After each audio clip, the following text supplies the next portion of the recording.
बिस्मिल्लाहिर्रहमानिर्रहीम। अस्सलाम वालेकुम। मैं हूं निदा इरफान और आप देख रहे हैं Irfan TV. Welcome to my YouTube family. उम्मीद है कि आप सब बिल्कुल खैरियत से होंगे। तो बहुत से व्यूवर्स की फरमाइश आ रही थी कि मैं लाइव आऊं और लाइव आके आपको रेसिपी बताऊं। तो आपकी भरपूर फरमाइश पे मैं लाइव आई हूं और आपको एक बहुत ही स्पेशल रेसिपी आपके लिए लेके आई हूँ। तो मेरा शहर कोयटा का है और कोयटा की फेमस और रवायती रेसिपी मैं आपके लिए लेके आई हूँ मटन रोस्ट की। ये बहुत ही मजेदार और बहुत ही डिलीशियस रेसिपी है। ऑथेंटिक रेसिपी मैं आपके लिए लेके आई हूँ। आप मेरे स्टेप बाय स्टेप फॉलो करेंगे तो आपकी रेसिपी बहुत ही डिलीशियस बनेगी और आप जिसको भी टेस्ट करवाएंगे वो आपकी तारीफ के बगैर नहीं रह सकेगा। तो मैं आपको इस रेसिपी का एक ओवरव्यू दे दूंगी। इस रेसिपी की जो मेन इंग्रेडिएंट है वो बकरे की चर्बी है। तो अगर आप वो ऐड करेंगे तो इस रेसिपी का सही असर टेस्ट डेवलप होगा और ये बहुत ही डिलीशियस और मजेदार बनेगी। बकरा ईद की भी ये स्पेशल रेसिपी है तो आप इसको जरूर ट्राई करें। बस आपने मुझे स्टेप बाय स्टेप फॉलो करना है तो आपकी ये रेसिपी बहुत ही डिलीशियस और ग़िज़ाइयत से भरपूर बनेगी। तो चलते हैं हम अपनी रेसिपी की तरफ। बिस्मिल्लाहिर्रहमानिर्रहीम। अब मैं आपको रेसिपी की इंग्रेडिएंट्स बता देती हूँ ताकि आप अच्छी तरह समझ सकें। तो रेसिपी के लिए मैंने 3 kg मटन लिया है, बोनलेस मटन लिया है और इसकी सारी हड्डी मैंने अलहदा कर ली है और इसको मैंने मुनासिब छोटे पीसेस में कट कर लिया है। ना आपने ज्यादा बड़े पीस करने हैं और ना ही ज्यादा छोटे पीस करने हैं। उसके बाद आलू मैंने लिए हैं 2 kg और इसको भी मैंने मुनासिब स्मॉल पीस में लिया है। ना ज्यादा बड़े लिए हैं ना ज्यादा छोटे। तो आप इसको अच्छी तरह पील करके वॉश करके सेपरेट आउट एक प्लेट में रख देने हैं। उसके बाद हमें चाहिए होगी बकरे की चर्बी 300 ग्राम। तो ये आपको बताया था बहुत इंपॉर्टेंट कंपोनेंट है रेसिपी का, तो आपने इसको जरूर लेना है। इसके बगैर हमारी रेसिपी नामुकम्मल है। तो मैंने मटन चर्बी ली है 300 ग्राम। उसके बाद हमें चाहिए होगा दालचीनी 2 to 3 पीसेस। उसके बाद मैंने आलू बहारा लिया है 8 to 10 पीसेस। उसके बाद हमें चाहिए होगी काली मिर्च 1 टेबल स्पून। सॉल्ट हमें चाहिए होगा 2 टेबल स्पून। आप इसकी क्वांटिटी अपने टेस्ट के मुताबिक कम ज्यादा कर सकते हैं। मैंने इसके अंदर 2 टेबल स्पून सॉल्ट लिया है। उसके बाद 1 कप हमें ऑयल चाहिए होगा। फ्रेश टमाटर हमें चाहिए होंगे 3 पीसेस और इसको भी आपने अच्छी तरह वॉश कर लेना है। उसके बाद हमें अनियन चाहिए होंगे 2 पीस। वो हमें साबुत ही करने हैं, हमने इसको काटना नहीं है। तो आपने इसको अच्छी तरह पील करके प्लेट में रख लेने हैं। उसके बाद हमें ग्रीन चिली चाहिए होगी साबुत। आपने ग्रीन चिली लेनी है और उसको अच्छी तरह वॉश करके आपने एक प्लेट में रख लेना है। तो ये सब इंग्रेडिएंट्स है जो मैंने आपको बता दी। बिस्मिल्लाहिर्रहमानिर्रहीम। चलते हैं हम अपनी रेसिपी की तरफ। तो मैंने एक कुकिंग पैन लिया है। तो आपने भी एक ऐसा पैन लेना है जो एयर टाइट हो, जिसके अंदर से स्टीम बाहर ना जा सके। तो मैंने एक कुकिंग पैन लिया है, उसका मैं लीड सेपरेट आउट रख लूंगी। उसके बाद जो हमारे पास पोटैटो थे, आलू जो मैंने 2 किलो लिए थे, उसकी आपने एक लेयर पैन के अंदर लगा देनी है। तो आपने अच्छी तरह सारे आलू पैन के अंदर डाल देने हैं और इसकी एक लेयर लगा देनी है ताकि जब हम इसके ऊपर मटन गोश्त रखेंगे तो अच्छी तरह कुक हो सके और उसको नीचे से भी अच्छी तरह हीट मिल सके। तो ये देखें, आपने इजीली सारे आलू की तय लगा देनी है। तय आपने ऐसे लगानी है कि कोई भी आलू एक दूसरे के ऊपर ना आए। तो आपने अच्छी तरह इसको एक दूसरे के ऊपर रख देना है। अच्छी तरह आप इसकी लेयर लगा लें। इसीलिए मैंने आलू को स्मॉल साइज में लिया था ताकि अच्छी तरह इसकी एक तय लेयर लग जाए और जो सा हमारा मटन है वो अच्छी तरह प्रिपेयर हो जाए। तो ये देखें, मैं इसको पैन के अंदर ऐड कर रही हूँ और इसकी एक लेयर लगा रही हूँ। तो इसी तरह आपने मुझे फॉलो करना है और अच्छी तरह इसकी लेयर लगा देनी है। तो आप इसको एडजस्ट भी कर सकते हैं अपने हाथ के साथ। ये देखिए, मैंने अच्छी तरह इसको अंदर लेयर लगा दी है ताकि कोई भी खाली जगह ना रहे और जो हम मटन इसके अंदर ऐड करें वो इन आलू के ऊपर ही आ जाए। तो देखिए, अच्छी तरह मैंने इस आलू को ऐड कर दिया और ये देख सकते हैं मैंने अच्छी तरह इसकी लेयर लगा दी है। अब दूसरा स्टेप क्या है, इसको मैं सेपरेट आउट यहाँ पे रख दूंगी। दूसरा स्टेप ये है कि अब हम मटन की एक लेयर इसके ऊपर रखेंगे। तो आपने अच्छी तरह सारे मटन, हाफ मटन की आपने लेयर इसके ऊपर रखनी है। तो आलूओं के ऊपर आपने मटन रख देना है ताकि अच्छी तरह ये कुक हो सके। और आलूओं की मेन जो सी खासियत है वो ये है कि ये नीचे से भी कुक करेंगे। अच्छी तरह इसको हीट देंगे मटन को तो ये इजीली कुक हो जाएगा और इसका टेस्ट बहुत ही डिलीशियस आएगा। तो आपने हाफ मटन को आपने अच्छी तरह ऐड कर देना है। मैं ये रेसिपी आपको 3 kg मटन की दे रही हूँ। तो आपने बस मेरे तरीके के मुताबिक फॉलो करना है तो इंशाल्लाह आपकी रेसिपी बहुत ही जबरदस्त बनेगी। तो ये देखिए, मैं सारा ऐड कर रही हूँ। आपने भी अच्छी तरह आलूओं के ऊपर सारा मटन ऐड कर देना है ताकि अच्छी तरह ये कुक हो सके। तो आपके पास जिस क्वांटिटी में भी मटन है आप वो ले सकते हैं और आपने बस मुझे फॉलो ही करना है। तो आपकी इंशाल्लाह ये रेसिपी बहुत ही जबरदस्त बनेगी। तो ये देखिए, मैंने इसकी लेयर अच्छी तरह आलूओं के ऊपर लगा दी है। आप हाथ से इसको एडजस्ट भी कर सकते हैं। अब मैं इसके ऊपर 1 टेबल स्पून नमक ऐड करूंगी। आपने 1 टेबल स्पून नमक इसके ऊपर अच्छी तरह से स्प्रिंकल कर देना है। चारों तरफ, ताकि अच्छी तरह मटन के ऊपर ये सॉल्ट स्प्रिंकल हो जाए।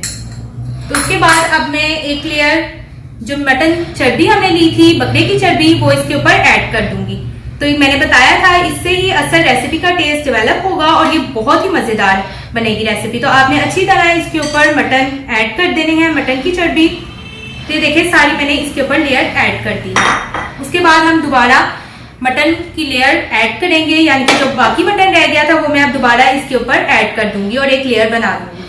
तो जितना आपका बाकी लेयर का मटन बच गया है वो आपने सारा पैन के अंदर ऐड कर देना है ताकि अच्छी तरह कुक हो सके। तो ये ऑथेंटिक और यूनिक रेसिपी मैं आपके लिए लेके आई हूँ। तो बस आप स्टेप बाय स्टेप फॉलो करेंगे, ये कोई मुश्किल रेसिपी नहीं है, बहुत ही आसान रेसिपी है। जैसा कि मैंने आपको बताया ये बहुत ही फेमस और रवायती रेसिपी है, वैसे भी ग़िज़ाइयत से भरपूर है और इसका टेस्ट बहुत ही डिलीशियस है। तो ये देखिए सारा मैंने इसके अंदर ऐड कर दिया है, ये आप देख सकते हैं। तो मैं सेपरेट आउट रख दूंगी। उसके बाद हम दोबारा इसके ऊपर 1 टेबलस्पून नमक ऐड करेंगे। मैंने आपको वैसे भी बताया था आप अपने टेस्ट के मुताबिक नमक इसके ऊपर ऐड कर सकते हैं। तो मैंने 2 टेबलस्पून लिए थे, अब मैं बाकी 1 टेबलस्पून इसके ऊपर ऐड कर दूंगी। आपने सब स्प्रिंकल कर देना है अच्छी तरह। उसके बाद हम बाकी इंग्रेडिएंट्स इसके ऊपर ऐड करेंगे। 1 टेबलस्पून मैंने काली मिर्च ली थी, वो भी मैं इसके अंदर ऐड कर दूंगी। दालचीनी 2 to 3 पीसेस, वो मैंने इसके अंदर ऐड कर दिए हैं। आलू बहारे की 8 to 10 पीसेस मैंने लिए थे, तो वो भी मैंने इसके अंदर ऐड कर दिए हैं। अब आपने जितने सारे इंग्रेडिएंट्स रह गए हैं वो आपने सारे ऐड कर देने हैं। टमाटो वो भी आपने साबुत ही रख देना है और इसी से अच्छा टेस्ट डेवलप होगा और ये हमारे मटन रोस्ट बहुत ही डिलीशियस बनेंगे। उसके बाद अनियन वो आपने इसके अंदर ऐड कर देना है, आपने ऊपर सारा रख देना है। उसके बाद आपने जो उनकी ग्रीन चिली साबुत ली थी वो भी आपने एक एक 2 करके रख देनी है, सेपरेट आपने रख देनी है, फासले से इकट्ठी नहीं रखनी। उसके बाद ऑयल 1 कप वो आपने इसके अंदर ऐड कर देना है। आपने अच्छी तरह चारों तरफ फैला के इसको ऐड करना है, एक ही जगह पे सारा नहीं डाल देना, सर्कुलर शेप में आपने इसको ऐड करना है। अब मैंने पैन के अंदर सारे इंग्रेडिएंट्स ऐड कर दिए हैं, तो मैं आपको एक फाइनल लुक इसका दिखा देती हूँ कुक होने से पहले। तो आप देख सकते हैं मैंने सारी इसके अंदर इंग्रेडिएंट्स ऐड कर दिए हैं और ये कितना जबरदस्त लग रहा है। जब ये बगैर कुक हुए हुए इतना जबरदस्त और मजेदार लग सकता है, तो कुक होके तो बहुत ही डिलीशियस और बहुत ही मजेदार बनेगा। तो आप देख लें, आपने बस स्टेप बाय स्टेप मुझे फॉलो करके आपने इंग्रेडिएंट्स ऐड कर देने हैं और अब हम इसको कुक के लिए रख देंगे। आपने लो फ्लेम पे धीमी आंच पे रख देना है और ये धीमी आंच पे ही कुक हो जाएगा, ज्यादा तेज आपको फ्लेम करने की जरूरत नहीं है। तो अब मैं इसको कवर कर दूंगी, इसके लिड से मैं इसको कवर कर दूंगी और अब मैं इसको स्टोव पे कुक होने के लिए रख दूंगी। बिस्मिल्लाहिर्रहमानिर्रहीम। अब मैंने चूल्हा जला लिया है, तो मैं आपको फ्लेम बता देती हूँ कि आपने फुल धीमी और लो फ्लेम रखनी है, दम वाली आंच रखनी है, जिसपे ये हमारी रेसिपी कुक हो जाएगी। मटन रोस्ट इजीली प्रिपेयर हो जाएगा। अब मैं इसको कुकिंग पैन को चूल्हे के ऊपर रख देती हूँ और मैंने धीमी आंच रख दी है और धीमी आंच पे ही ये अच्छी तरह प्रिपेयर हो जाएगी और आपने इसके अंदर कोई पानी ऐड नहीं करना। बस 1 घंटा या 45 मिनट्स आपने इसको धीमी आंच पे रखना है और ये एग्जैक्टली बहुत ही मजेदार ये बन जाएगी और इसका टेस्ट बहुत ही अच्छा डेवलप होगा। तो अभी आप इसको रख दें, मेरे तरीके के मुताबिक फॉलो करें और ये धीमी आंच पे बन जाएगी। हमने इसके अंदर कोई भी पानी ऐड नहीं किया, ये गोश्त अपने ही पानी में अच्छी तरह कुक हो जाएगा और हमें कोई भी एक्स्ट्रा पानी ऐड करने की जरूरत नहीं है। आप देख सकते हैं मैंने इसे दम वाली आंच पे रख दिया था, तो अब इसको 10 मिनट हो चुके हैं। तो आपने इसकी इंटीरियर लुक देख लें कि 10 मिनट बाद ये कितना कुक हो चुका है। तो आपने एक बात का ख्याल रखना है कि आपने इसका ढक्कन नहीं उठाना ताकि स्टीम बाहर ना जाए। मैंने आपको पहले भी बताया था कि आपने एयर टाइट आपने पैन लेना है ताकि इसके अंदर से कोई भी स्टीम बाहर ना जाए। ये अपने ही दम वाली आंच पे अच्छी तरह कुक हो जाएगी। अगर आप ढक्कन उठाएंगे तो इसकी सारी स्टीम बाहर चली जाएगी और ये अच्छी तरह कुक नहीं हो सकेगा। तो आपने जब ये मुकम्मल कुक हो जाए 1 घंटे के बाद या 45 मिनट्स के बाद, तो फिर आपने इसका कवर उठाना है और फिर आप देख सकेंगे कि ये अच्छी तरह कुक हो गई है या नहीं। तो अभी 10 मिनट इसको गुजर चुके हैं और ये इसकी आप इंटीरियर लुक देख लें कि कैसी आई है। अब हमारी रेसिपी को 30 मिनट्स गुजर चुके हैं और ये धीमी आंच पे ही कुक हो रही है। तो मैं आपको एक दफा फिर इसका इंटीरियर लुक दिखा देती हूँ कि 30 मिनट्स के बाद ये अंदर से कैसा है और ये बबल्स आना शुरू हो चुके हैं इसके अंदर और ये आहिस्ता आहिस्ता कुक हो रही है। तो हम पूरा घंटा इसको धीमी आंच पे रखेंगे ताकि हमारी रेसिपी इजीली प्रिपेयर हो सके और उसका टेस्ट बहुत ही अच्छा डेवलप हो। ये देख लें 30 मिनट्स के बाद इसकी लुक कैसी आई है। इसके अंदर बबल्स आना शुरू हो चुके हैं और ये सारा जितना हमने मटन डाला है ये उसी के पानी से ये अच्छी तरह कुक हो रही है और ये देख लें 30 मिनट्स के बाद बहुत ही मजे की यानी कि लुक इसकी आ रही है और ये आहिस्ता आहिस्ता कुक हो रही है। तो आप देख सकते हैं हमारी रेसिपी को अब पूरा 1 घंटा हो चुका है और ये मुकम्मल तौर पर कुक भी हो चुकी है। तो आप आए जरा देख लें इसकी लुक क्या हुई है। तो अब मैं इसे डिश आउट कर लूंगी। ये बहुत ही जबरदस्त और बहुत ही डिलीशियस बनी है। तो ये देखिए अब मैं इसके कवर को उठाऊंगी क्योंकि ये मुकम्मल तौर पर बन चुकी है। तो आप इसकी लुक देख सकते हैं कितनी जबरदस्त आई है और ये बहुत ही डिलीशियस और बहुत ही मजेदार लग रहा है। मैं आपको दिखा भी देती हूँ कि अंदर से ये सारा कुक हो चुका है अपने पानी में ही। ये आप देख सकते हैं बहुत ही डिलीशियस लग रहा है। मैं भी आपको टेस्ट भी करके दिखाऊंगी। तो आप बस स्टेप बाय स्टेप मेरी रेसिपी के मुताबिक फॉलो करें तो इंशाल्लाह आपकी ये रेसिपी बहुत ही जबरदस्त बनेगी और आप जिसको भी खिलाएंगे वो आपकी तारीफ किए बगैर नहीं रह सकेगा। तो अब मैं इसे डिश आउट कर लूंगी। मैंने अपनी रेसिपी को डिश आउट कर लिया है। हमारा मटन रोस्ट बिल्कुल रेडी है। बहुत ही जबरदस्त ये बना है। इसकी खुशबू, लुक, जायका बहुत ही जबरदस्त आई है और खाने में भी बहुत ही डिलीशियस है। मैं आपको टेस्ट करके बताती हूँ।